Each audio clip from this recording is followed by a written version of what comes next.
जय श्री कृष्णा।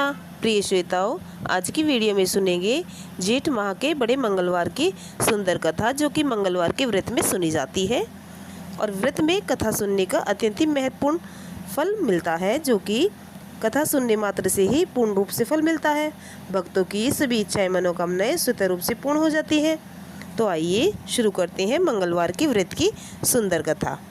एक गांव में संकट मोचन का हनुमान जी का मंदिर था। उस मंदिर में एक बुढ़िया माई रोजाना आया करती थी और वह रोटी का चूरमा बना करके संकट मोचन हनुमान जी को भोग लगाया करती थी। फिर खुद भोजन ग्रहण किया करती थी, विधि विधान से पूजन अर्चना किया करती थी।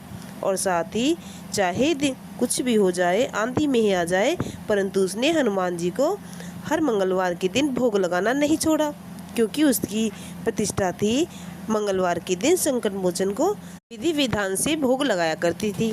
और साथ ही उनका विधि पूर्वक से धूप दीप दिखा करके पूजा अर्चना किया करती थी। साथ ही वे बुढ़िया माई कहती थी कि हे प्रभु, कांधे सोटो लाल लंगोटो हनुमान जी खइयो चूर में, और मुझे तू देना बुढ़ापे में, मैं तुझे दूंगी जवानी में। पूजा करने के बाद ऐसा कह करके संकट मोचन हनुमान जी के मंदिर में कह करके अपने घर को आ जाती थी। फिर क्या था, जो चूरमा प्रसाद भोग था उसे खुद ग्रहण किया करती थी। इस समय बुढ़िया माई की बहू बोली कि हे सासू माँ, तुम ये चूरमा बना करके कहाँ ले जाती हो?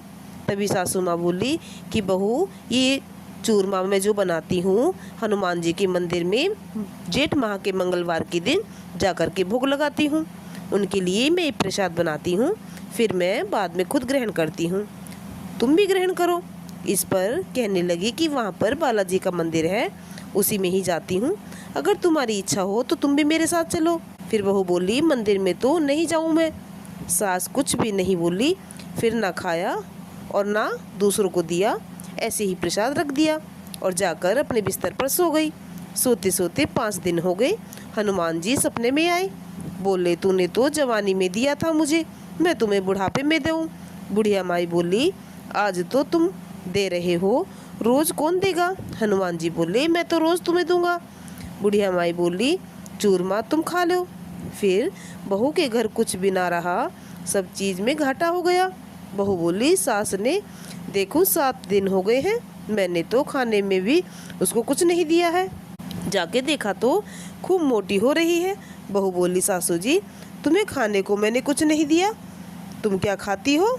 सासू माँ बोली, मुझे तो हनुमान जी यानी संकट मोचन हनुमान बजरंगबली जी मीठी मीठी चूरमा की रोटी दे करके जाते हैं, वही मैं खाती हूँ।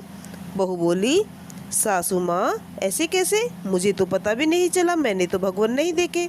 सासू माँ बोली कि बहू, संकट मोचन हनुमान ऐसे ही हैं, वे दिखाई नहीं देते हैं, परंतु सबके संकटों का निवारण करते हैं और सबकी इच्छाएं मनोकामनाएं पूर्ण करते हैं। मैंने उन्हें जवानी में खिलाया था, अब वे मुझे बुढ़ापे में खिला रहे हैं।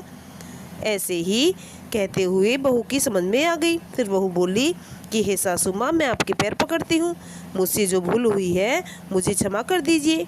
तभी वह बोली कि हम तो सासू माँ तुम्हारे भाग का ही खाते हैं।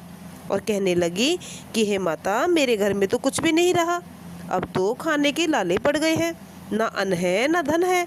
सासू माँ, हम तो आपके भाग का ही खाते हैं, अब आप हमारे घर को संभालिए। बहू के ऐसे मनाने पर सासू माँ नाराज थी, लेकिन वह मान जाती है।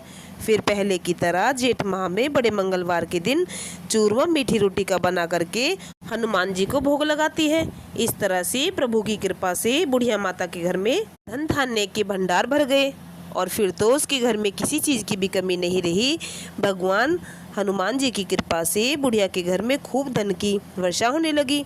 इस तरह से बहू तो खूब प्रसन्न हुई, कहने लगी, माता, हम तो तुम्हारे भाग का ही खाते हैं। और संकट मोचन हनुमान जी तो सबके ऊपर अपनी कृपा बरसाते हैं, सबके दुख दूर करते हैं माता। फिर तो सास बहू अपना खुशी से जीवन व्यतीत करने लगी। इस तरह से जो भी मंगलवार के दिन कथा को सुनते हैं और मंगलवार का व्रत करते हैं, संकट मोचन हनुमान जी सबकी इच्छाएं मनोकामनाएं पूर्ण करते हैं और सभी के संकटों का नाश करते हैं। इस तरह से मंगलवार के व्रत की कथा पूर्ण होती है। अगर ये वीडियो आपको पसंद आई हो तो वीडियो को लाइक करें, सब्सक्राइब करें, शेयर करें, कमेंट अवश्य करें।